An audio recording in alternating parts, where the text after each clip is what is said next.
Talib, aku bertanya tentang fiddah. Fiddah tu tak mana yang digunakan dengan perak tadi? Kanat khabi'atu sayfi fiddah. Tu maksudnya. Khabi'ah tu yang penyelang di antara tu. Terus. Haddatsana Muhammad bin Shuja' al-Baghdadi, haddatsana Abu Ubaidah al-Haddad an Utsman bin Affan an Ibn Sirin qala sami'tu sayfi ala sayfi Samurah bin Jundub wa za'ama Samurah annahu sana'a sayfahu ala sayfi Rasulillah sallallahu alaihi wasallam wa kana hanafiyan. Baik. Pedang Nabi SAW, Sayyidina Ibn Sirin. Sayyidina Ibn Sirin mengatakan, aku membuat pedangku sama dengan pedang Samurah Ibn Jundub. Sayyidina Samurah Ibn Jundub ada pedang yang Sayyidina Ibn Sirin kata aku buat sebiji pedang macam dia. Dan Sayyidina Samurah mengatakan bahawa itulah pedang yang mana aku buat ni sebiji macam Rasulullah punya. Dan pedang tu kana Hanafiyah. Ini pedang tu dibuat daripada Bani Hanafiyah. Bani Hanafiyah ni terkenal dengan Bani yang pandai buat pedang sampai lah katanya. Ciptaan pedang mereka ataupun kalau mereka apa ni orang panggil apa? Kimpal. Bukan kimpal, tempah. Tempah pedang, maka pedang yang mereka buat tu sangat comel dan juga sangat tajam. Kita buka dalam internet tadi, ada pedang Sayyidina Salahuddin Al-Ayyubi, dibuat kajian oleh doktor daripada mana orang tak tahu, doktor orang putih lah. Dan bila dikaji pedang Sayyidina Salahuddin Al-Ayyubi adalah pedang yang paling tajam di dunia pada setakat ni, yang mana dibuat dengan tempaan khas, campuran daripada beberapa bahan-bahan, yang mana pedang tersebut menyebabkan lebih tu tajam daripada pedang Excalibur. Excalibur yang pedang Raja King Arthur. Kalau kita tengok dalam cerita-cerita orang putih, pedang yang dicucuk di atas batu. Pedang tu cucuk dalam batu, dan orang yang akan boleh tarik pedang tu daripada batu tu hanyalah perwira yang sebenar. Dia katalah, main cerita Mak Saleh daripada pedang tu boleh bunuh Pontianak. Maksudnya pedang tu sebab dia buat daripada perak macam mana tau. Tapi kalau kata pancung Pontianak, mampus Pontianak. Cerita, boleh cerita je lah. Kalau aku lihat pedang tu memang ada Excalibur tu. Pedang Excalibur tu kan. Kalau saya sebut tak betul lah. Kalau saya sebut pun memang saya yang paling betul ni. Sebab mungkin lahjah dia tu lah. Sebab saya ikut Scotland punya. Kemudian pedang yang kedua yang tajam di dunia, katana. Pedang daripada samurai Jepun. Pedang katana adalah pedang yang paling tajam. Tapi pedang Sayyidina Salahuddin Ayyubi lagi tajam daripada pedang tu. Nampak tak? Sebab pedang Sayyidina Salahuddin Ayyubi kalau ditetak pada batu akan putus batu, tapi pedang sikit pun tak akan rosak, tak akan tumpul dan tak akan sumbing pedang tersebut. Hebat. Senang lah kalau kerja batu semua pakai potong gitu kan, pokok kayu semua. Pedang katana kalau yang betul punya, kalau dia buat kajian, kalau kata sutera, daun, hatta rambut sekalipun, kalau dilemparkan kemudian diletakkan pedang katana, jatuh rambut jadi putih. Satu yang paling tajam tu, putih rambut tu tak payah tetak punya tajam. Ni kain-kain lembut macam ni, dilempar ke atas, tak pedang, memang betul tu putih punya tajam pedang ni. Maksudnya kalau tak kat tengkok, tak ada nak tetak, putih dah.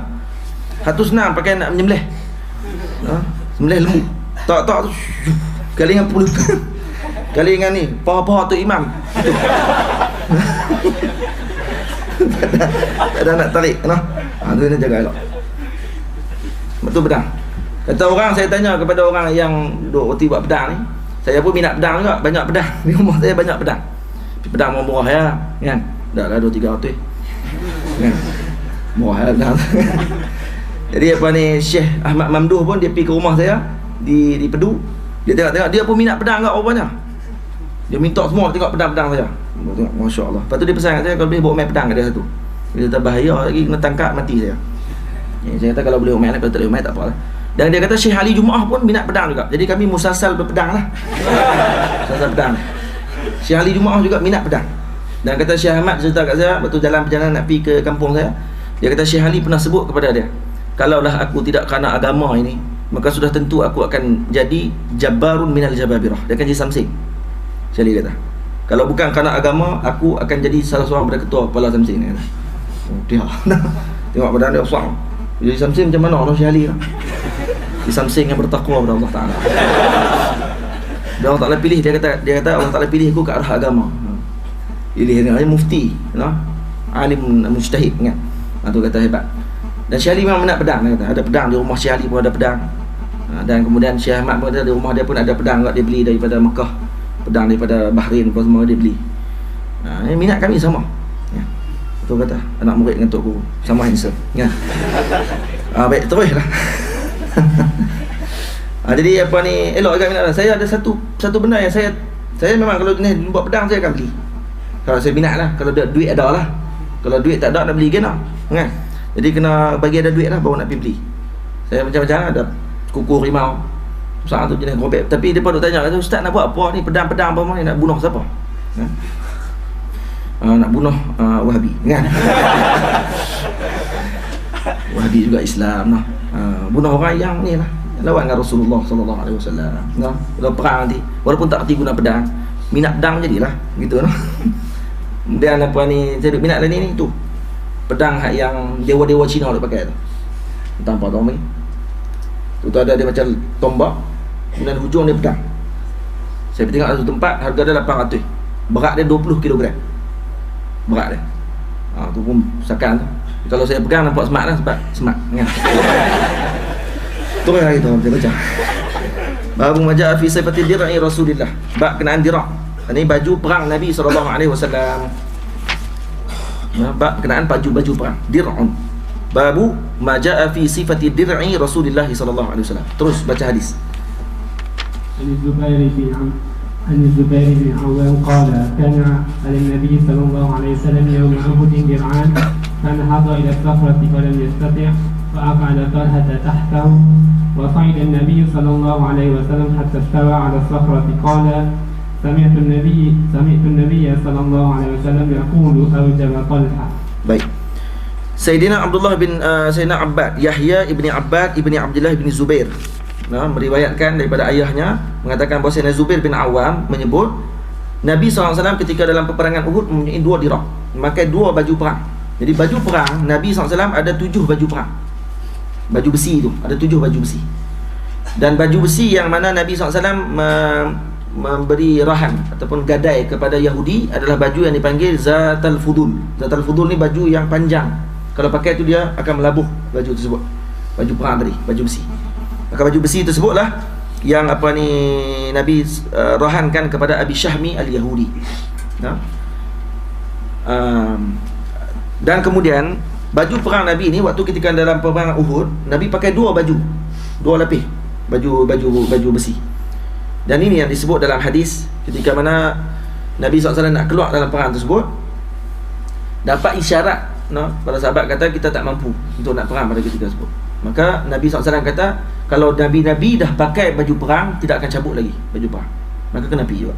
Makanya pergi juga lah dalam peperangan tersebut. Dan kemudian bila Nabi dalam peperangan tadi, bila waktu dalam keadaan genting, orang buat keluar gosip kata Rasulullah mati dalam peperangan, syahid. Orang kata Rasulullah dah mati, Pok Quraisy nak keluar, kafir Quraisy ni. Bila duk sibuk benda tu, jadi para sahabat yang tengah perang tu jadi down terus. Dengar kekasih Allah Ta'ala telah pergi dalam peperangan tersebut, maka pakat down semua. Maka ketika itulah Nabi naik ke atas batu besar, Sakhrah. Nabi nak naik atas batu besar untuk nak maklumkan, kata aku tidak mati lagi, aku masih hidup. Masa tu baru akan naik semangat balik para sahabat Nabi SAW. Nampak tak? Bila Nabi nak naik atas batu besar, Nabi tak mampu kerana terlalu berat. Kata Syekh Yusri, baju perang Nabi 1 kilo, satu berat dia tu lebih kurang 20 ke 30 kilo. Satu dirham 20 ke 30 kilo. Jadi 2 baju perang Nabi 60 kilo berat dia. Nabi pakai 60 kilo di atas badan dia. Berat. Dan kemudian bila Nabi nak naik tak mampu, batu tu besar, Sakhrah ni batu besar lah. Jadi bila nak naik tak mampu, maka Sayyidina Talhah pun datang dan jadi tangga. Sayyidina Talhah bagi badan dia jadi tangga. Dia kata Rasulullah naik, pijak atas belakang aku, kemudian naiklah ke atas batu tersebut. Maka Nabi pun naik selepas mana memijak di belakang Sayyidina Talhah. Waktu tersebut habis daripada perang tadi, maka Nabi kata kepada Sayyidina Talhah, aujabat Talhah. Maksud aujabat Talhah ni wajib bagi Talhah untuk mendapatkan syurga Allah Ta'ala, ataupun wajib bagi Talhah untuk mendapatkan keampunan daripada Allah Ta'ala, kerana dialah yang menyebabkan berlalunya gosip yang tidak elok tersebut. Jadi kita ni kalau kata tak boleh tolong untuk buat benda baik, kawan-kawan jangan duk sebar gosip banyak sangat. Sebab benda-benda tak elok. Kawan-kawan kita jadi wasilah untuk mengelakkan daripada melakukan perpecahan dan juga perbalahan di kalangan orang ramai. Itu patutnya jadi gitu. Di Sayyidina Talhah disebut gitu. Sayyidina Talhah balik pada perang Uhud, bila dilihat di belakang badannya ada lebih kurang 80 tetakan kerana mempertahankan Rasulullah SAW. Jadi bila orang panah, dia yang akan tahan Rasulullah. Dia akan main peluk, duduk di belakang Rasulullah, di depan Rasulullah, maka banyak panahan di belakang badannya. Bila cek balik ada 80 tetakan dan luka dipanah ketika dalam peperangan tersebut.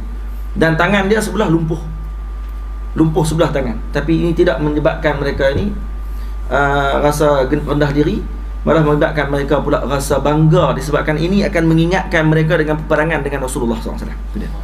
Dia tengok luka-luka di badan, maka dia akan tengok, inilah perang kami dengan Rasulullah. Moga-moga ini jadi saksi di akhirat kelak.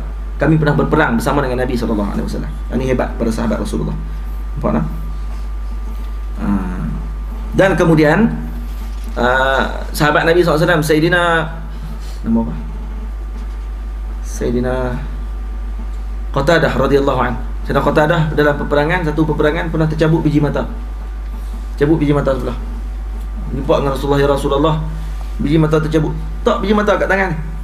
Tercabut biji mata tu. Ilmu perubatan mana pun payah dah nak sambung mata tersebut. Nah, kerana dia tercabut terus keluar. Jadi kalau nak sambung boleh lah, tapi tak sama dengan mata tersebut lah. Dia nak kena buat pula macam-macam amaliah lah. Maksudnya nak buat kena pembedahan, nak kena masuk tolak, jadi macam-macam kerja. Tapi bila jumpa Rasulullah dia pegang sebab mata dia kena tombak, tercabut terus biji mata. Sebab Rasulullah tanya kepada dia, kamu nak syurga ke? Kamu nak mata ni dikembalikan balik? Dia kata, ya Rasulullah, aku ada isteri di rumah. Kalau aku balik nanti mata tak ada sebelah, takut dia kurang kasih sayang kepada aku. Maka aku nak mata tu dah balik lah. Lepas tu Nabi pun ambil mata tadi, jolok masuk terus dalam mata. Tak ada buat pembedahan bawah, terus jolok masuk, buah dalam mata. Kata Sayyidina Talhah, kata Sayyidina Qatadah, waktu tu juga mata aku nampak terus pada ketika tersebut. Dan mata yang dimasukkan Rasulullah yang cabut tadi ni lebih terang pada mata tak cabut. Sebab Nabi letakkan masuk. Kemudian dia kata, ya Rasulullah, jangan lupa doa masuk syurga sekali. Belakang tu sebut juga. Maksud dia cerdik kan, dua-dua dia minta. Tu hadis. Bisa ini bagi Yazid radhiyallahu anhu anna Rasulullah sallallahu alaihi wasallam kana alaihi yawm Uhud dir'an qad zahara bainahuma. Baik. Nabi pakai dua lapis lah. Zahara bainahuma maksudnya memakai dua lapis baju perang tersebut. Terus baru maja abi seperti Mighfar Rasulullah sallallahu alaihi wasallam. Mighfar topi perang Rasulullah. An Anas bin Malik radhiyallahu anhu anna Nabi sallallahu alaihi wasallam dakhala Makkah wa alaihi Mighfar. Faqila lahu hadha ibn Khattab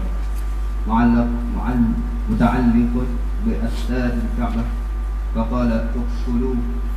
Sayyidina Anas bin Malik meriwayatkan Rasulullah ketika masuk dalam peperangan Fathu Makkah wa alaihi Mighfar. Nabi memakai topi besi, topi perang yang mana dibalut dengan serban. Kemudian faqila lahu hadza ibn Khattal. Bila Nabi dah cabut topi perang maksudnya habis dah perang.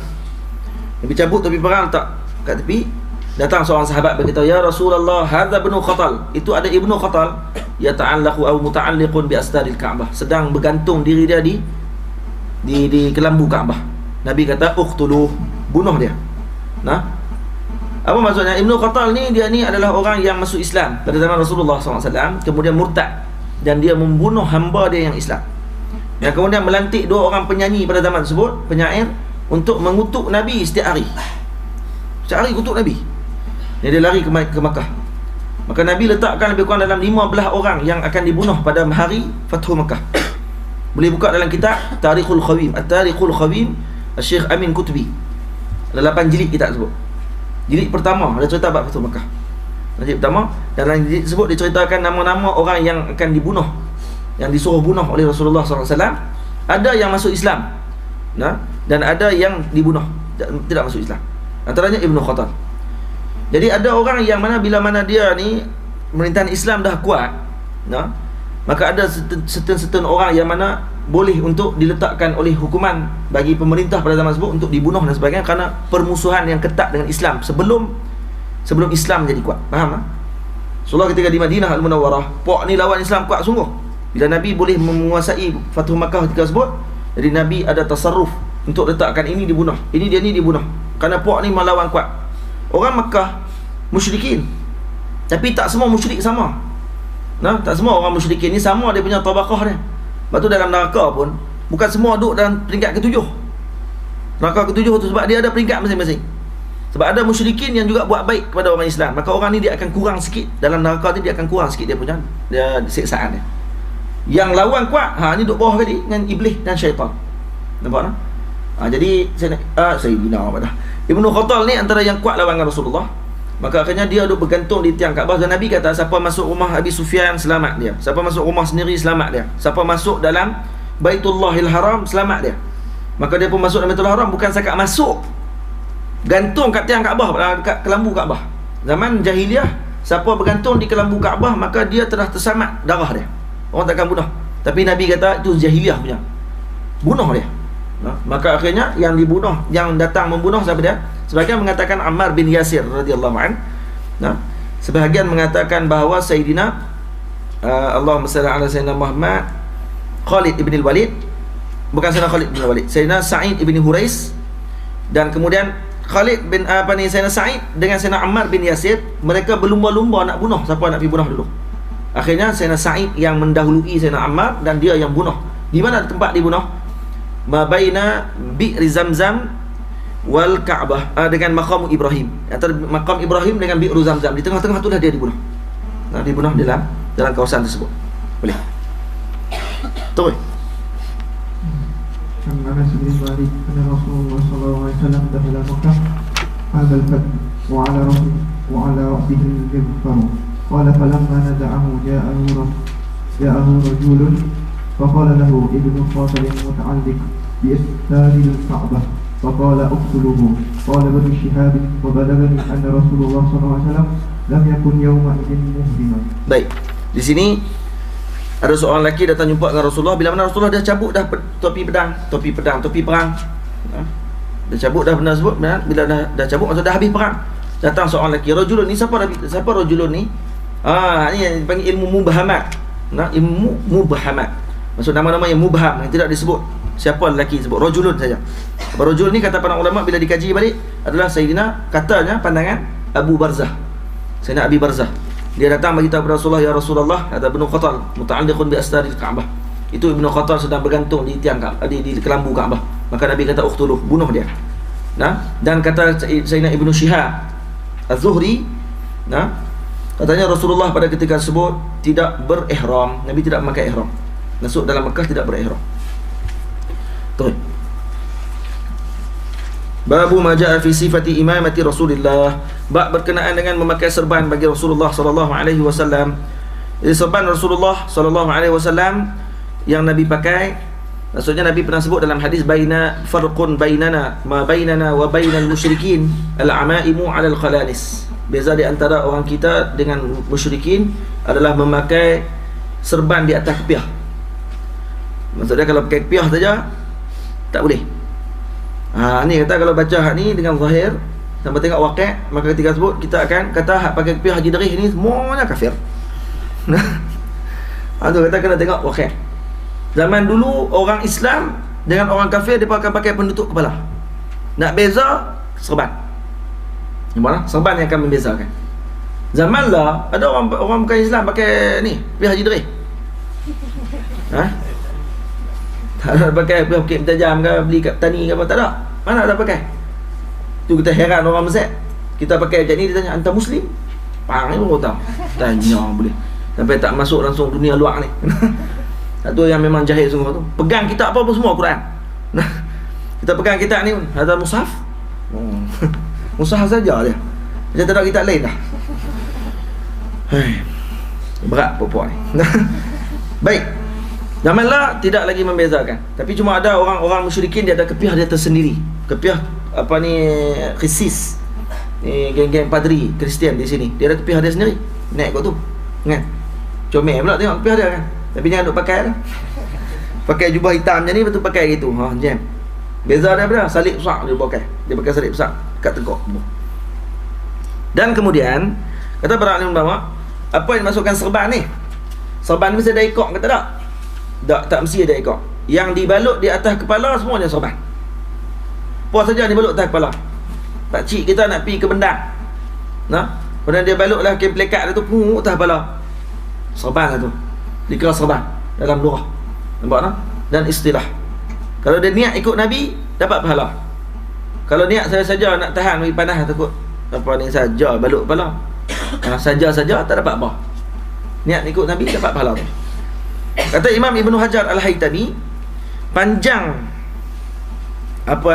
sorban Nabi SAW yang disebut dalam riwayat Imam Tabrani, panjang sorban Nabi 7 hasta. 7 hasta. Satu hasta sama dengan 60 cm. 7 kali 6 360 cm. Lebih kurang 4 meter. 7 kali 6 360 420. 400 jadi 4 meter lah. Lebih kurang 4 meter panjangnya. Itu panjang sorban Nabi. Dan juga dia punya arak dia, lebar dia lebih kurang dalam 2 hasta. 2 hasta. Ada pedang lagi. Imamah. Sorban Nabi yang pendek, kata Al-Imam Nawawi, 6 hasta. Yang panjang 12 hasta. Hak panjang 12 hasta, hak pendek 6 hasta. Ya. Dan juga dalam mazhab Syafi'i tidak sunat bagi kita untuk memakai tahnik. Tahnik bil imamah. Apa tahnik bil imamah? Untuk pakai gini. Sorban. Ya. Kita balut atas kepala. Balut semua ni. Ya. Contoh. Balut macam ni lah. Lepas tu habis balut ni, dia main kot ni. Dia main kat bawah ni. Begitu. Nak tengok? Nak tengok dalam cerita Arab. Memang uluh lah. Begitu je, bagi contoh ya. Dia kalau tengok ada orang-orang mazhab Maliki, orang yang bermazhab Maliki sunat bagi dia pakai gitu. Dia pakai sorban besar, warna putih, besar. Lepas tu dia akan ada tahnik. Tahnik maksud dia ada kain pula di bawah ni, tarik pergi ke bawah. Buka dalam Google, tulis tahnik bila imamah. Keluar tu gambar tahnik bila imamah. Rajul, seorang lelaki yang pakai sorban dan dia ada kain pula bawah ni, tarik, tutup sampai ke dagu. Dalam mazhab Syafi'i tidak sunat pakai gitu. Jadi sunat kita ada ekor di belakang. Baik, kalau tak ada ekor di belakang, boleh tak? Tak ada masalah apa. Kerana itu juga nama sorban yang kita sebut tadi, apa yang dibalut atas kepala semua sorban. Jadi imamah azhar, imamah dibalut atas kepala.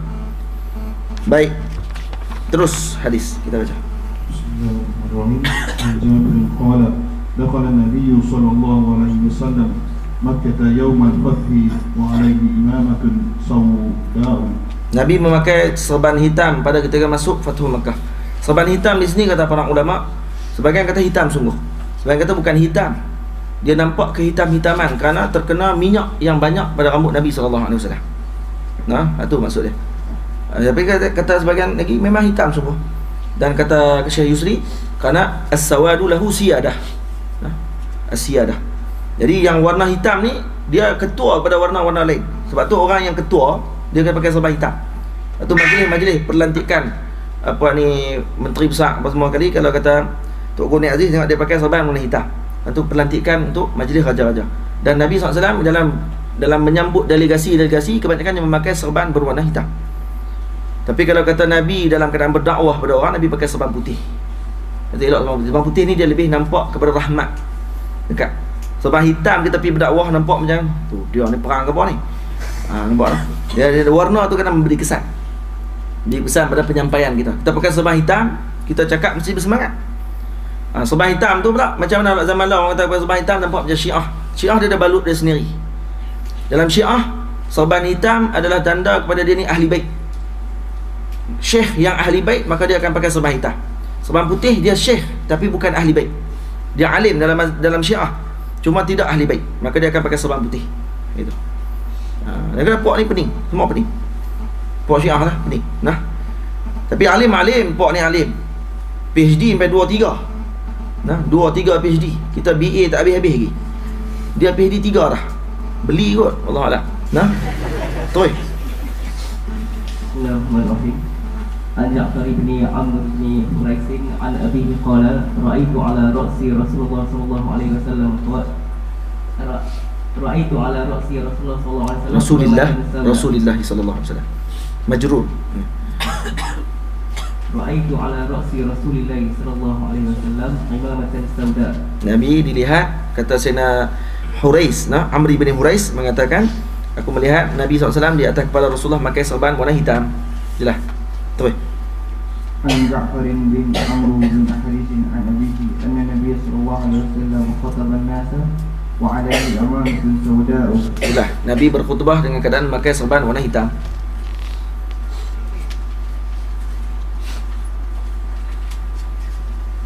Terus. عن ابن عمر قال كان النبي صلى الله عليه وسلم إذا أتم سدل عمامته بين كتفيه. Nabi, kata Sayyidina Ibnu Umar, kalau memakai serban, dia akan melepaskan ekornya di antara dua bahu. Maksud lepas ekor di belakang. Jadi ekor serban ni berlaku perbahasan di kalangan ulama. Ulama mengatakan bahawa mana yang lebih afdal, melepaskan serban ekor di belakang ke ataupun di belah kanan ke belah kiri? Ini berlaku khilaf di kalangan para ulama. Yang afdalnya adalah melepaskan serban ekornya ke belakang. Lepas ekor ke belakang. Para ulama sufi dan juga sebahagian ahlul ilmi berbeza pandangan pula. Mana pula lebih afdal lagi? Kanan ke kiri? Kalau kata nak lepas kanan kiri, ekor serban tu memang lepas kiri ke kanan? Maka kata para ulama sufi, lebih eloknya melepaskan di sebelah kiri. Kerana apa? Kerana itu berbetulan dengan hati. Hati belah kiri. Nampak tak? Jantung kita. Maka para ahlul ilmi pula kata, kalau untuk ahlul ilmi ataupun talibul ilm, elok belah kanan. Lepaskan ekor belah kanan. Gitu. Dan kata para ulama Syafi'i, kalau kata kita pakai serban dan kita pakai ekor serban tu comel lah, kita lepas ekor di belakang, dan waktu kita sebut kita bimbang takut riak, baik, adakah kita patut untuk buang serban ataupun macam mana? Teruskan memakai serban. Kata ulama, lawan riak tersebut. Baiklah hati kita, ish, bangga kemah serban aku ni. Lawan perasaan. Jangan buang serban. Buang tak erti. Maksudnya syaitan gelak dengan kita. Syekh Al-Imam Abdullah bin Alawi Al-Haddad sebut dalam kitab Risalah Muzakarah. Kita nak lawan dengan riak. Kalau kita buat perkara-perkara sunnah yang memang akan dilihat oleh orang, benda tu memang dilihat oleh orang, pakai serban, memang orang akan tengok. Dia kadang-kadang akan main perasaan tersebut, maka teruskan memakai, jangan buang. Kerana kalau kamu buang, itu yang diinginkan oleh syaitan sebenarnya. Bukan dia nak kamu riak, dia nak kamu buang serban tu sebenarnya. Jadi pakai terus, tak ada masalah. Nampak tak? Dan para alim ulama mengatakan bahawa ekor serban yang paling panjang adalah Allahumma salli ala Muhammad. Berapa panjang dia? Paling panjang sekali 1 hasta. Paling panjang 1 hasta lah. Kalau 1 hasta ni panjang tu ekor serban. Dia lepas belakang 1 hasta. Okey sekali apa ni? 4 jari. Paling pendek. Okey sekali dah. Paling pendek lah. Paling pendek 4 jari. Ekor serban 4 jari. Paling panjang 1 hasta. Pertengahan dia 1 jengkal. Eloknya serban ekor 1 jengkal. Kalau lebih daripada 1 hasta, haram untuk kita lebih daripada 1 hasta kalau dengan niat untuk khuyala. Haram kalau khuyala lah. Maksudnya kalau kita nak berbangga dan riak dengan perbuatan tersebut. Kalau tak niat riak, memang tak pergi balut serban. Jenis tak boleh nak bajet. Ekor serban banyak mana, siap kali dia balut, mesti ekor serban tu dah sampai ke punggung 2 hasta tu. Dan bukan saya riak Ustaz, saya jenis tak pergi nak bajet. Tarik tu pung, buh belakang hak panjang dulu. Hak belakang ni, hak pendek tu pergi buh hak belakang ni. Uduh gila serban dia balut. Kita tengok apa, tak pergi bajet balut ni kan. Jadi kita akan sebut hukumnya tidak haram lah. Kerana apa? Kerana dia tidak berniat riak, cuma makruh. Hukumnya makruh. Ya lah? Baik. Kita ada sanad serban musalsal bi ta'mimil imamah. Kita tengok orang ramai ingat ni nak bagi pun seriau juga kita pun lagi lengoh tangan. Ya, lagi jadi tegak sangat pula ni. Balut tangan. InsyaAllah kita akan bagi lepas ni. Bagi ta'mimul imamah. Saya buat baru ni di Malaysia, majlis ramai 30-40 orang juga kira ramai tu. Bab malam. Kita buat kat pukul 10 malam lebih kurang. Mai kat 30-40 orang. Balut semua atas kepala serban tu. Sebab yang saya ambil sanad dia daripada Syekh Husni Tamrin, dan Syekh Husni Tamrin ambil dengan Syekh Yasin Al-Fadani. Musalsal bi ta'mim min al-imamah. Baik, terus. Ali bin Abbas radhiyallahu anhu anna Nabiy sallallahu alaihi wa alihi wasallam faqadan nasu wa alaihi imamatun tasma.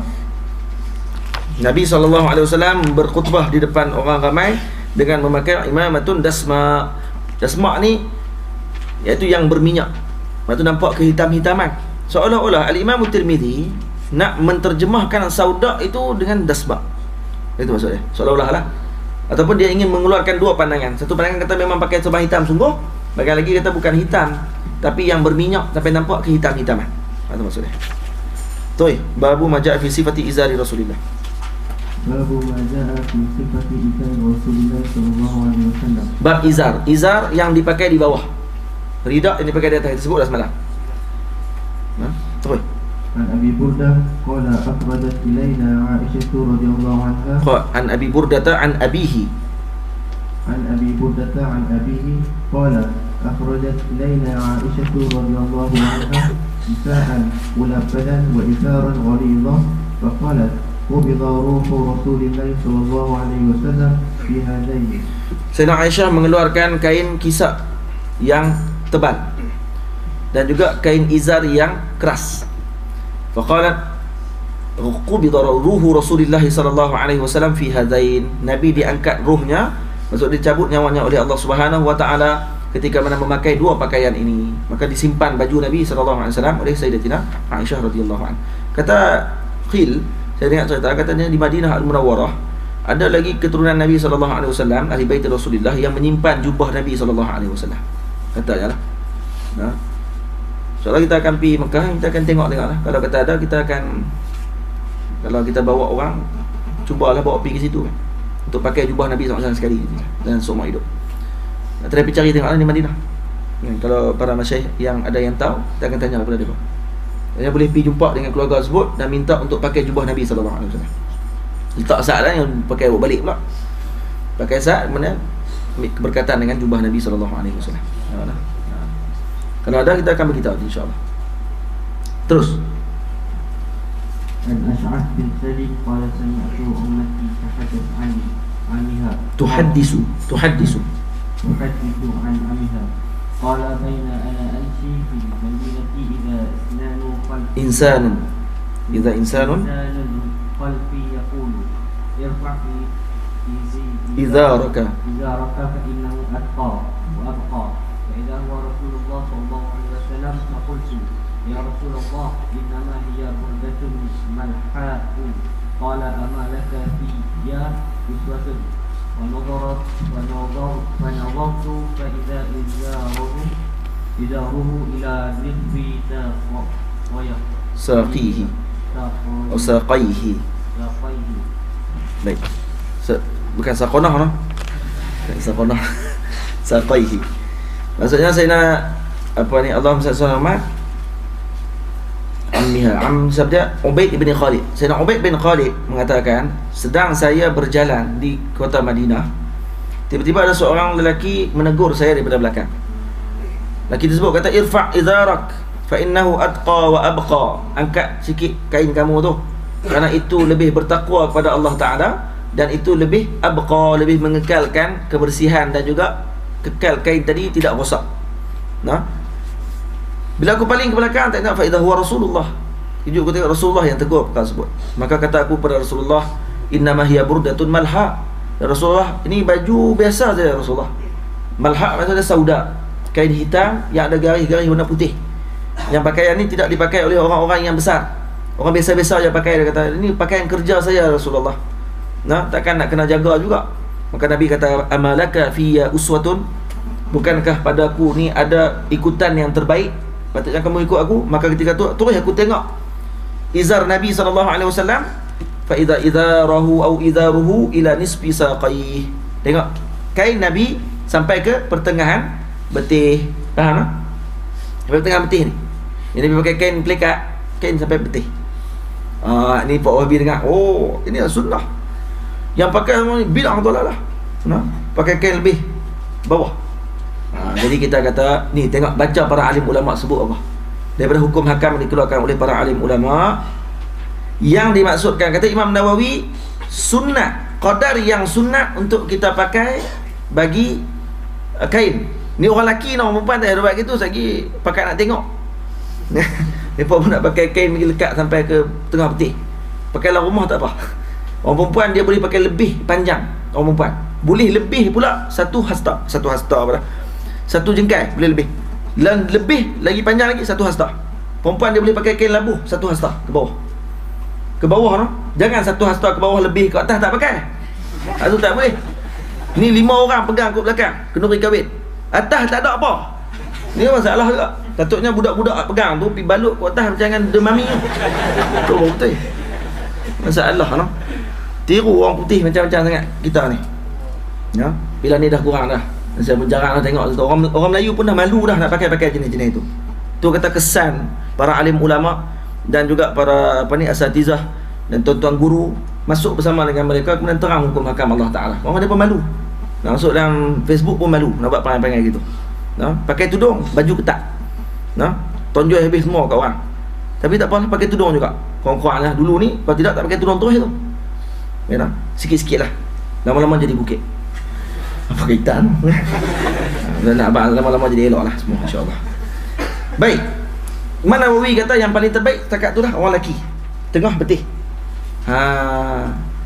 Kalau kata yang harus pula tanpa makruh. Harus tapi tak makruh. Kalau kata dia pakai kain bawah sikit pada betih sampai ke buku lali. Jadi kawan-kawan kalau nak bagi harus tak makruh, kain kita tu bagi sampai ke buku lali kita. Baik. Kalau yang lebih pada buku lali, kain kita tu dilajak ke bawah, seluar kita dan sebagainya, lajak ke bawah. Maka ketika sebut kalau kata niat untuk khuyala, nak berbangga dengan orang, haram. Kalau tidak, makruh. Makruh saja. Makruh ni apa maksud dia? Buat tak dapat dosa, tinggal dapat pahala. Noh. Buat tak dapat dosa pun. Jadi kita nak kalut apa sangat sampai duk bid'ahkan orang habis semua sekali. Sayyidina Abu Bakar radhiyallahu anhu, bila mana Nabi kata kepada dia, Nabi kata, tidak, jangan kamu lebihkan kain lebih daripada ni tengah betih. Kerana ini adalah pakaian orang yang khuyala. Sayyidina Abu Bakar kata, ya Rasulullah, saya nak pakai tak boleh ya Rasulullah. Sebab pinggang Sayyidina Abu Bakar katanya nahif. Sayyidina Abu Bakar ni orangnya kurus. Kalau pakai kain pelekat dia akan turun balik. Pakai dia turun. Turun ke bawah. Dan kain itu akan jadi lebih daripada buku lali. Atau kurus. Sebagian kata kerana pinggang ni macam timun. Sama. Pakai kain turun. Nak lekat. Kata Nabi SAW, kamu tidak mengapa wahai Abu Bakar, kerana kamu tidak khuyala, kerana kamu tidak termasuk di kalangan orang-orang yang riak dan orang yang nak menunjuk. Ini ulama keluarkan hukum. Illah pengharaman tersebut adalah pada khuyala, bukannya pada semua benda. Ni lah. Ni kata masalah bila tidak memahami nas hukum syarak. Jadi kemudian buat keluar dengan ikut kepala sendiri. Kamu nak buat, kamu buatlah. Cuma jangan duk mengilzamkan kepada orang. Nah, untuk kata ini bid'ah dan sebagainya. Kalau kamu nak kata ini sunnah, patutnya kamu ikut ini, tak apa, tak ada masalah. Cuma yang saya pakai ni sampai ke buku lali ni, ini harus, tidak makruh. Yang pakai seluar lebih satu. Nah, lebih pada buku lali. Ini harus makruh, dan saya tidak niat untuk riak. Keluar ni seluar saya ni, kalau saya angkat naik atas, nampak pelik. Huduh pula lah tengok. Nabi tidak suka benda huduh. Kan? Gitu. Jadi kata bagi nampak, bagi elok sikit, sebab seluar bukan kain. Kain pelekat tak apa lah pak cik oi. Seluar, beli seluar kan, seluar sekolah. Seluar sekolah, pergi sekolah kerat sampai ke tengah betih tengok. Cikgu kata apa? Hang main bola ke apa ni? Hang nak main bola? Nampak tak? Tu kata kena tengok balik suasana. Ada kawan-kawan kita nak ikut sunnah. Pergi ke sekolah, dia lipat seluar. Lipat seluar tak kena je. Jangan lipat, Nabi tak suruh lipat. Kerak terus lah. Kerak tak boleh. Serta sunnah sangat. Boh dalam mulut lagi pun tak. Tu kata tak erti tapi nak buat erti. Ni masalah. Antara yang Syekh Rafiq Hijazi, dia marah apa dia? Orang semayang, tengah semayang, tadi dia pakai seluar lajak sampai ke bawah. Bila nak semayang, dia lipat seluar. Hak ni Syekh Rafiq kata, hak ni antara perkara yang sangat tidak manis dipandang. Hang tadi pakai seluar panjang lebih pada Lebih pada tumit pada buku lali.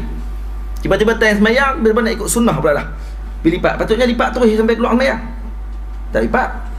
Habis semayang buka balik. Turun bawah. Adakah waktu semayang saya nak kena ikat? Tak perlu lipat. Macam biasa sebab buat macam biasa aja. Tapi kalau lipat tak ada masalah, kita tak kata bid'ah dalalah. Cuma ada sebagian ulama yang dia kata tak elok pandang gitu. Maksudnya seolah-olah nampak sunnah ni dia amal waktu tengah semayang je. Kalau betul nak amal sunnah, luar semayang pun ramai sekali. Itu maksudnya. Terus.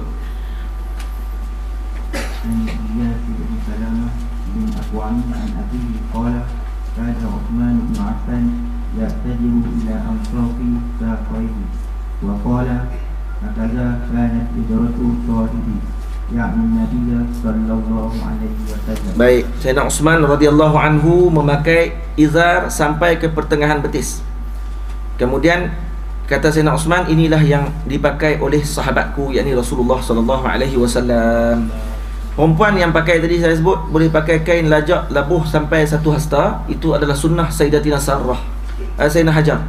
Sayyidina Hajar ketika mana ditinggalkan Nabi Allah Ibrahim di Hijaz, di tanah Makkah Al-Mukarramah yang kering kontang sebut pada waktu orang tak ada tu, maka dia memakai kain yang lebih 1 hasta. Kenapa dia pakai kain lebih macam tu? Kerana untuk menutup tapak kaki dia, takut orang perompak dan sebagainya boleh jejak tapak dia. Maka kalau dia pakai lebih ke belakang, setiap kali jalan yang kain tu akan tarik balik tapak kaki hak lepas tu. Tarik balik sebab dia kan pasiak. Gitu maksudnya. Jadi perempuan boleh pakai, tak masalah. Kalau ada di sini di Mesir tengok kalau orang perempuan hak pakai tudung labuh hitam, orang Arab ni kan kain dia melajak sampai ke bawah. Kita tahu macam mana sembahyang ni. Mungkin mereka mazhab Maliki. Kalau mazhab Maliki, kalau kain tersebut terkena najis, kemudian dia pakai kain tu juga jalan kena tanah pula, tanah tadi dah membersihkan najis tersebut. Bila terus masuk sembahyang. Boleh tak? Maksudnya. Terus. An Hudzaifah bin Yaman radhiyallahu anhu qala laqad Rasulullah sallallahu alaihi wasallam bi'adala sisaqi aw saqi faqala hadha mawdi'un izar fa in abaita fa asfala Fa in abaita fa asfala fa in abaita fala haqqa izari fil ka'bayn. Baik.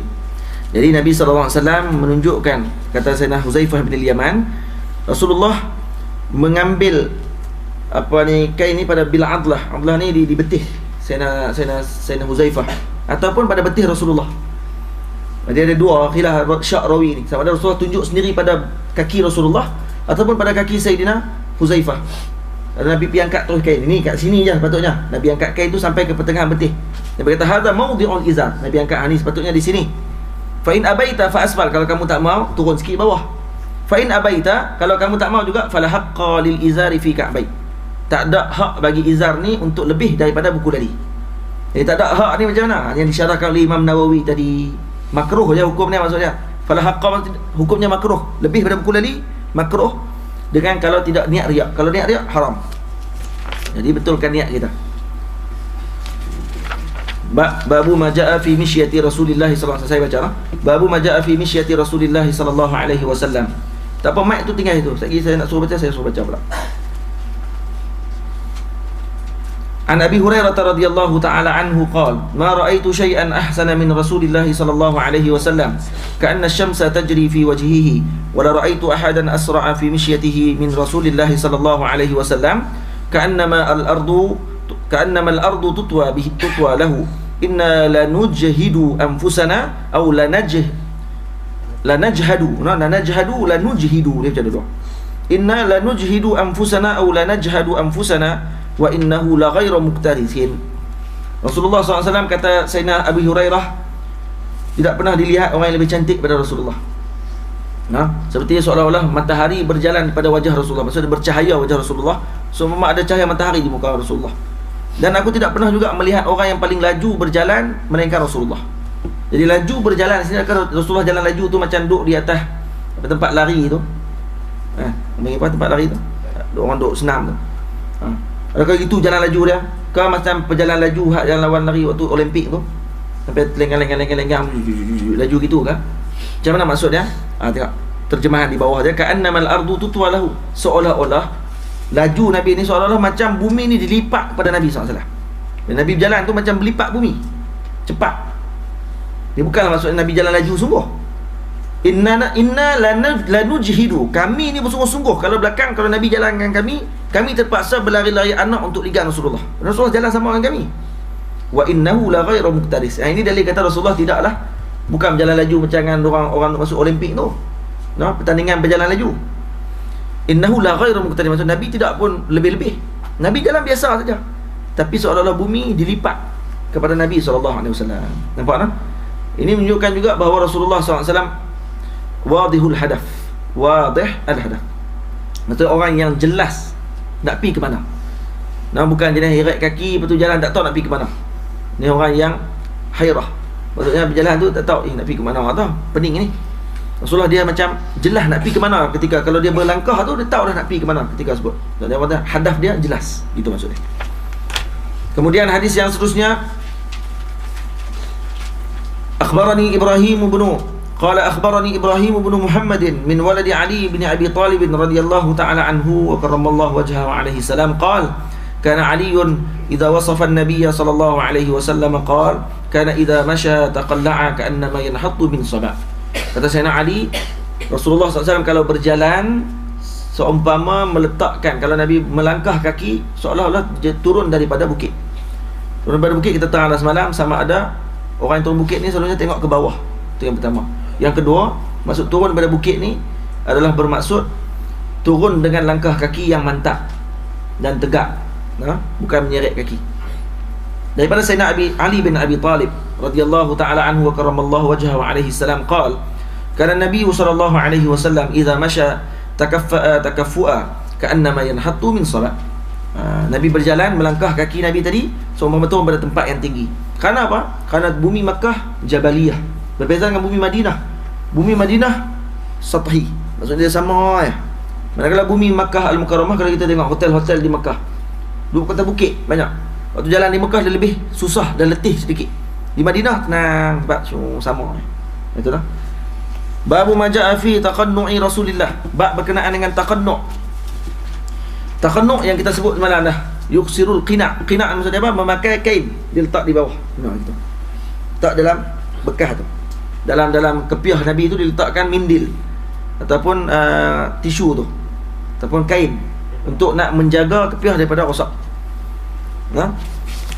Pada riwayat Sayyidina Rabi' As-Sabih Ibn Sabih an Yazid bin Aban an Anas bin Malik radhiyallahu anhu qala kana Rasulullah sallallahu alaihi wasallam yuksirul qina'. Nabi banyak pakai qina'. Nampak tak? Ka'anna thawbahu thawbu zayyat. Jadi di sini disebut kata qina' ni apa? Kain yang Nabi kadang-kadang ikat dulu di kepala. Nabi ikat di kepala, mana baru Nabi letakkan kepiah. Gitu. Faham tak? Pakai kain apa pun tak ada masalah. Kain apa pun tak apa.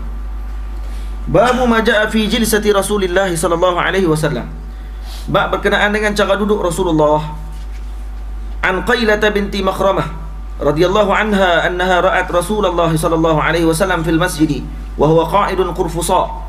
Aku melihat Rasulullah dalam masjid. Waktu tu Nabi duduk dalam keadaan qurfusa. Qurfusa, lutut diangkat letak di dada, tangan dilipat pada betis. Kalau para habaib Yaman, mereka ada kain ni digunakan untuk mengikat pinggang kemudian sampai ke depan. Kata para ulama, itu adalah haitun lil Arab. Ikat kain tu di pinggang, itu adalah dinding ataupun tiang bagi orang Arab. Orang Arab kalau tak, itu cuba kita buat sekali. Kita letih duduk steady, duduk atas tanah, atas lantai. Dia kita kata nak sandak malah, maka kita ikat kain kat pinggang, kat kaki kita ni tak ke dada, kemudian ikat ke betih kita. Kita macam sandak waktu tu. Tak perlu sandak, rasa macam sandak. Kain kena ikat kuat lah. Kalau Habib Omar, dia ada memang macam dengan getah sendiri. Getah tu, kain tu dia letak sendiri. Jadi pakai senang. Lepas tu dia duduk macam sandak.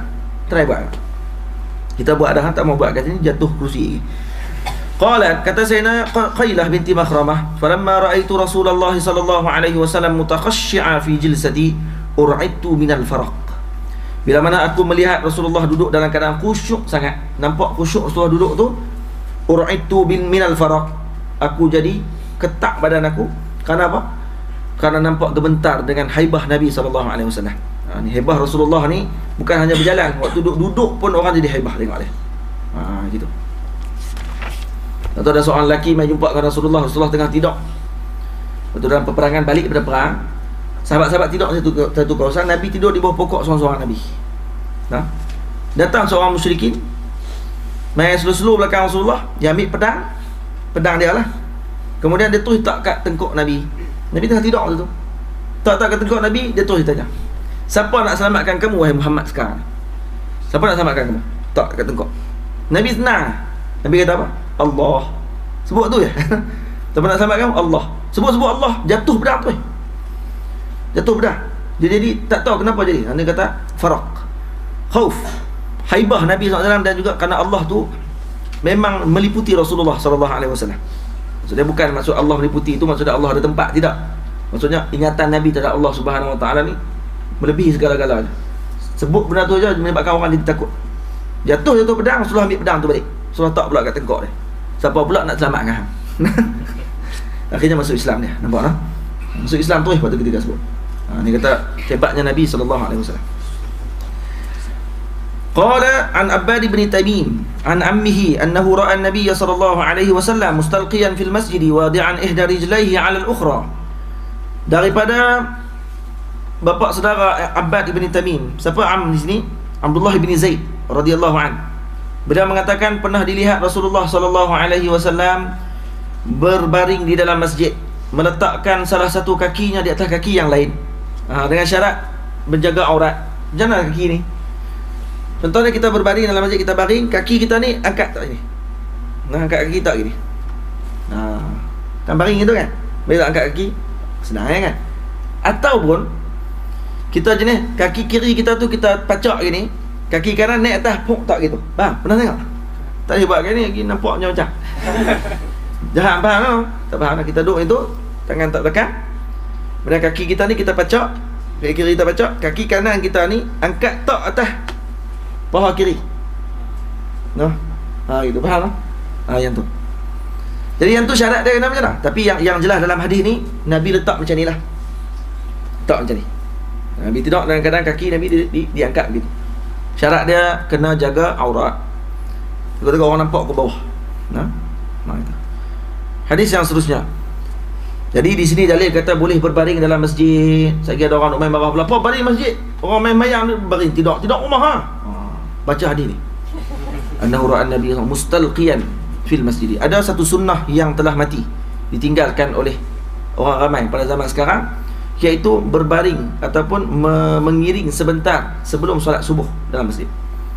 Hal ni kalau kita buat memang orang pelik. Tengok di masjid solat subuh, kemudian lepas tu imam azan, azan subuh apa semua, kita pun pergi sembahyang sunat. Lepas sembahyang sunat tu, sunat kita mengiring sebentar, muka menghadap ke arah kiblat, tangan tak macam ni, tangan tak macam ni, macam tidur, tapi tak tidur, kan tidur, ngiring Hak tu insyaAllah Tok Imam pun apa nak sembahyang nak baring. Sunnah Nabi SAW. Lagi elok lagi bukan tak gini, tak gini. Tak gini. Lepas tu mengiring. Duduk. Habis sembahyang, bagi salam terus duduk gitu.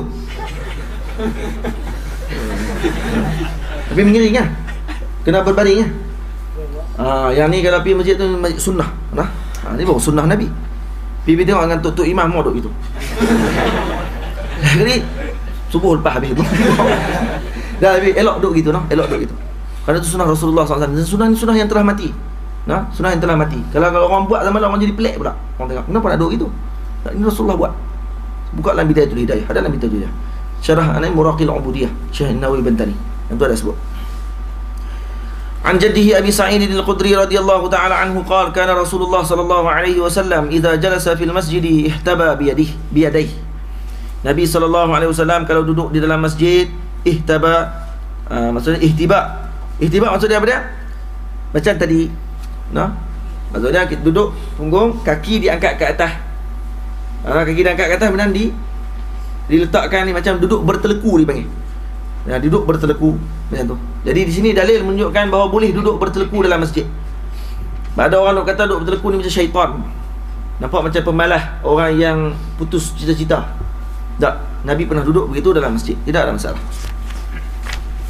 Babu majaa fi tukaati Rasulullah sallallahu alaihi wasallam. Bab berkenaan dengan menyandar, ataupun berbaring, mengiring Rasulullah sallallahu alaihi wasallam. Jadi ittikak ni maksudnya tukaah ni duduk menyandar pada wisadah, ataupun pada bantal, ataupun pada cushion sofa dan sebagainya. Daripada Sayyidina Jabir bin Samurah radhiyallahu anhu qala ra'aitu Rasulullah sallallahu alaihi wasallam muttaki'an ala wisadatin ala yasari. Nabi berbaring, mengiring di atas wisadah sofa Rasulullah, kain tempat Nabi berbaring tersebut di atas lambungnya yang kiri. Sama lambung kiri gini. Duduk berbaring gitu. Duduk macam ni.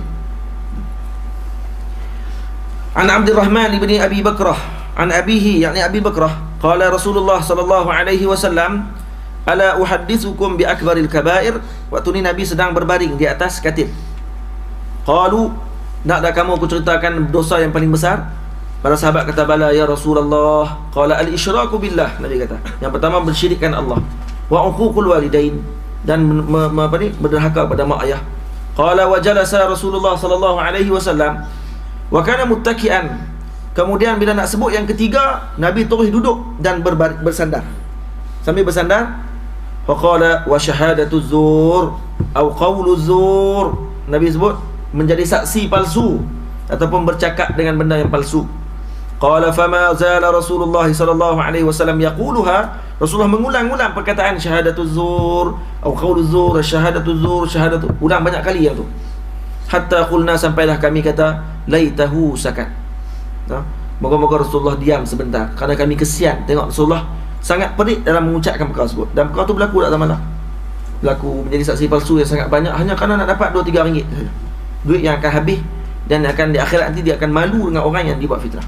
Dan jaga-jaga elok, jangan kita jadi saksi palsu. Dosa paling besar. Sayyidina Abi, daripada Sayyidina Abi Juhaifah radhiyallahu anhu qala Rasulullah sallallahu alaihi wasallam, sabda Rasulullah, ama ana fala akulu muttaki'a. Rasulullah kata, aku tidak akan makan menyandar. Kalau kita makan jangan menyandar. Jadi kalau makan menyandar hukumnya makruh. Dan ini adalah dalil orang-orang yang takabur. Itu kita, Nabi tidak pernah makan di atas kiwan. Nabi tidak pernah makan di atas kerusi dan meja. Meja tak ada, Nabi tidak ada meja. Kerusi pun tidak ada. Ini bid'ah yang berlaku pada zaman lah. Bid'ah harus, bid'ah yang harus. Bid'ah ada 5 hukum, dan dia harus hukumnya. Kenapa Nabi tak makan atas meja? Nabi untuk meraihkan semua pihak. Nabi tidak makan terlalu rendah sangat di atas tanah, macam dengan orang miskin, tak ada pelapik. Dan Nabi tidaklah makan seperti mana orang kaya-kaya, duduk di atas meja. Kan duduk di atas meja, duduk di atas kursi dan makan di atas meja. Tapi Nabi makan yang pertengahan. Wa khairul umuri awsatuha. Nabi makan di mana? Meletakkan safrah. Nabi letakkan sufrah. Lepas tu dia letak kain, Nabi letak makanan di atas kain tersebut. Ataupun letak retah dan sebagainya, letak kain makanan di atas tu. Maka itu menyebabkan orang-orang yang miskin, orang fakir tidak akan berasa hati. Kalau Nabi makan atas meja saja, maka orang miskin akan berasa hati. Kami tak boleh nak makan atas meja, meja tak ada di rumah, dia makan kat bawah. Nabi mengikut lebih kepada kaum al-fuqara. Ini kata tawaduknya Rasulullah sallallahu alaihi wasallam. Nampaklah. Dan juga makan menyandar ni pula dari segi kesihatan tidak elok. Tak elok makan menyandar. Elok makan bagi duduk depan sikit. Kalau duduk atas kursi bagi duduk depan, jangan duduk menyandar gitu. Nabi sallallahu alaihi wasallam daripada Sayyidina Abu Juhaifah yang katanya qala Rasulullah sallallahu alaihi wasallam la akulu muttaki'a, aku tidak akan makan dalam keadaan menyandar ataupun berbaring. Gitulah, boleh masuk dulu. Daripada Sayyidina Jabir bin Samurah katanya raaitu Nabiyya sallallahu alaihi wasallam muttaki'an ala wisadatin. Nabi SAW pernah dilihat berbaring di atas bantal panjang. Wisadah ni bantal panjang. Ala yasari, yakni di sebelah lambung kiri. Pernah diriwayatkan bahawa Sayyidina Ali karramallahu wajhah juga pernah makan. Pernah makan sambil berbaring. Ada benda-benda yang khusus kita boleh makan sambil berbaring ataupun mengiring, ataupun sambil kita duduk gini. Kan beli kosyen daripada pantai pada padang besar tu, ada kursi yang jenis 3 segi, lepas tu ada tempat belakang ni tengok. Ya, ada kan macam tu. Kita duduk sambil tengok TV, sandak. Gitu kan. Kaki duduk di depan, makan sambil sandak. Apa makanan yang kita boleh makan dalam keadaan sandak tersebut? Makanan yang kecil-kecil. Nasi tak boleh lagi tu. Tidak ada adab. Tapi kalau kacang-kacang, kacang cerdik, kacang bodoh semua dah kan. Makan yang tu. Dan kemudian makan apa ni, buah-buahan, kek boleh tak? Makan dalam keadaan begitu. Sayyidina Ali pernah makan kek sambil dalam keadaan demikian. Duduk gitu makan kek. Ka'kah ataupun biskut. Biskut pun boleh, tidak masalah. Yang kecil-kecil lah. Nah. Tak kira kata apa ni. Tak sunnah ni, duduk apa macam ni. Baca tak habis. Baca habis hadis Nabi. Banyak lagi hadis lain. Nah. Daripada Sayyidina Babu Maja'a fi Tikai Rasulillah. Ni bab perbuatan pula tadi tukar. Kan? Tukar tu orang panggil apa? Allahumma salli ala Muhammad. Bab yang sebelum bab tukar, yang ni fadzalika aqdan musannif li hadha liyahdahuma babain. Maksudnya zahir sepatutnya bab ni jadi satu bab ya. Lebih kurang ya naknya. Dua-dua bab berkenaan dengan perbuatan berbaring. Yang bab pertama tu nak terang Nabi pernah baring ke tidak? Nabi pernah menyandar ke tidak? Yang ni cara Nabi menyandar. Ni bab ni. Bab yang kedua ni bab cara tu, perbuatan menyandar Rasulullah sallallahu alaihi wasallam. Daripada Sayyidina Anas radhiyallahu anhu anna Nabi sallallahu alaihi wasallam kana syakiyan. No? Nabi ketika sakit kharaja yatawakkau ala Usamah bin Zaid, dan Nabi duduk bersandar ataupun berpaut pada Sayyidina Usamah bin Zaid, wa alaihi saubun qitriyun qad tawashshaha bih fa shalla bihim. Hadis ni kita dah baca dah semalam. Seterusnya daripada Sayyidina Fadl bin Abbas radhiyallahu anhuma qala dakhaltu ala Rasulillah sallallahu alaihi wasallam fi maradihi alladhi tuwfiya fi. Aku masuk bertemu dengan Rasulullah ketika mana Rasulullah dalam keadaan sakit, yang sakit tersebut menyebabkan Rasulullah wafat. Wa ala ra'sihi usabatun aw isabatun safra, dan di atas kepala Nabi ada ikatan warna kuning. Fasallamtu alaihi, aku bagi salam kepada Rasulullah, maka Rasulullah berkata, ya Fadl, wahai Fadl. Fadl ini adalah sepupu Rasulullah, Sayyidina Fadl. Qultu labbaika ya Rasulullah, aku sahut suramu ya Rasulullah. Katanya, ushdud bihadhil isabati ra'si, tolong ikat sat kepala aku, sakit kepala. Rasulullah sakit kepala pada ketika tersebut. Antara sebab Nabi SAW wafat adalah kata para ulama disebabkan racun ketika mana Khaybar. Racun Khaybar tu masih memberi kesan kepada tubuh badan Rasulullah SAW. Jadi ini memberikan petunjuk bahawa Rasulullah mengumpulkan seluruh kebaikan. Mati sebagai seorang Rasul, mati sebagai Rasul yang syahid. Sebab perang waktu perang, Nabi makan yang daging kambing yang diberi oleh Yahudi tadi ni, perempuan Yahudi tersebut diletakkan racun paling banyak pada bahagian kaki depan kambing. Dekat bahagian paha depan kambing tu diletakkan racun paling banyak di situ. Maka Nabi paling suka di tempat tu. Maka bila Nabi makan, akhirnya daging tersebut bercakap. Daging tu bercakap, kata, pada aku ada racun. Dan baru Nabi lepaskan, dan seorang sahabat Nabi mati syahid pada ketika tersebut kerana makan sama dengan Rasulullah. Racun terlalu kuat. Kuatnya badan Rasulullah kekal sikit kesan tersebut dan masuk dalam badan Nabi SAW. Dan kemudian Nabi sendiri sebut dalam hadis yang lain, kata, aku sakit badanku ni adalah kesan daripada Khaybar dulu, kesan racun Khaybar. Jadi bila Khaybar waktu perang, jadi orang ni, kalau kita contohnya seorang lelaki dia luka ketika perang, ditusuk perut dengan pedang waktu perang, ataupun ditembak kena badan dia dalam perang, tapi tak mati waktu dalam perang, bawa pergi hospital 2 bulan lepas tu perang dah habis dah, baru meninggal, adakah mati syahid ataupun tidak? Kira mati syahid kerana dia dikesan dalam perang. Boleh faham? Cuma syahid yang tak jelas lah, syahid tak jelas. Jadi kena mandi jugalah, sebab dia mati tu cuma dapat pahala syahid yang besar. Boleh tak? Kena mandi juga sebab dia tak mati dalam medan tu.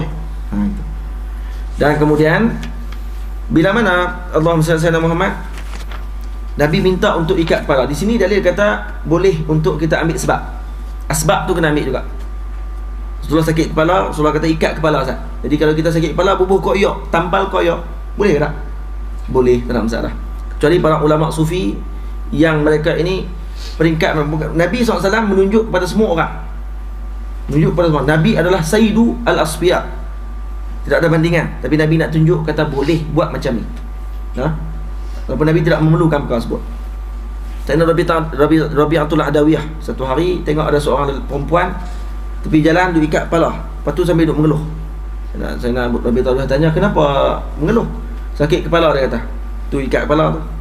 Saya kata, Sayyidina Rabi'atul Adawiyah kata apa? "Kamu bila sakit, kamu tunjuk ke orang kata kamu sakit. Baluk kepala, letak koyak apa. Saya tambah tu koyak tu. Dan abang kata sakit. Tapi bila kamu dalam keadaan yang senang, adakah kamu tunjukkan bahawa kamu ini farah dengan nikmat Allah Ta'ala? Kamu ikut tak dengan arahan Allah Ta'ala?" Tak buat pun. Buat lah. Tu wajah nazar bagi Sayyidina Rabi'atul Adawiyah. Bukan dia kata tak boleh. Cuma dia nak kata kita ni banyak menunjuk-nunjuk ketika kita sakit. Tu sakit ni mengeluh, kata macam waktu tu baru nak ingat Allah. Masa sihat, senang, lupa Allah Ta'ala. Qala fa'altu. Kemudian aku pun ikat kepala Rasulullah. Summa qa'ada. Rasulullah duduk. Fa wada'a kaffahu ala mankibi. Kemudian Nabi meletakkan tangan Nabi di atas bahu aku. Aku letak, Nabi letak gitu. Summa qama. Kemudian Nabi bangun. Fadakhala fil masjid. Kemudian Nabi masuk ke dalam masjid. Wa fil hadisi qissatun. Dalam hadis ni ada kisah yang banyak. Babu ma ja'a fi sifati akli Rasulillah sallallahu alaihi wasallam. Bab berkenaan dengan sifat makanan Rasulullah sallallahu alaihi wasallam. Nah, daripada Sayyidina Ka'b bin Malik. Nah, an ibn li Ka'b bin Malik an Ka'b bin Malik. Anna Nabiy sallallahu alaihi wasallam, an abihi itu siapa dia? Ka'b bin Malik. Anna Nabiy sallallahu alaihi wasallam kana yal'aqu asabi'ahu salasa. Nabi menjilat jari 3 kali. Baik, 3 kali ni macam mana? Sebab Nabi makan dengan 3 jari. Asabi'ahu salasa. Salasa di sini Allahumma salli ala Muhammad. Tak tengok balik.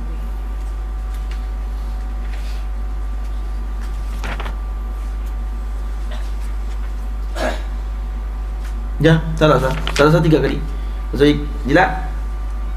Baik, nak mula yang mana satu dulu? Mana kita nak mula? Kita makan 3 jari. Contoh kita pun 5 jari. Kita makan 5 jari. No, ala kuliah yang sunnah Nabi SAW makan 3 jari. Tapi tengok makanan lah. Roti boleh 3 jari. Nasi 3 jari. Lambat sikit orang boleh.